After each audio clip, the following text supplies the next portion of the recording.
Nagpunta nga kami dito sa Digman Original Halo-Halo sa Bacoor, Cavite.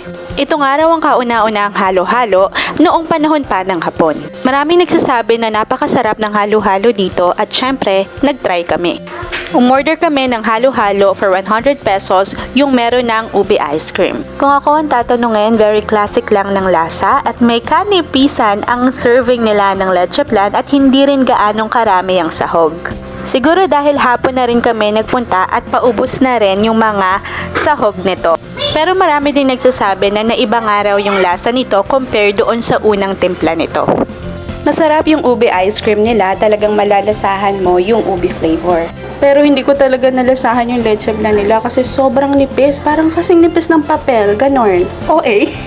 Hindi sila naglalagay ng sugar, pero meron silang separate sugar na ikaw yung maglalagay kung gusto mo na mas matamis yung lasa.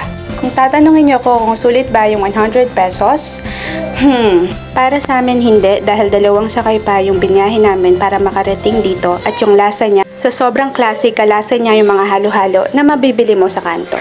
Nag-o-offer din sila ng ibang putahe like siopaw tulad nito. Masarap yung siopaw nila kasi siksik yung laman, chicken flavor ito, and also meron silang tapsilog, yun yung in-order ng asawa ko, at manamis-namis yung timpla. Nagustuhan naman niya kasi malambot din.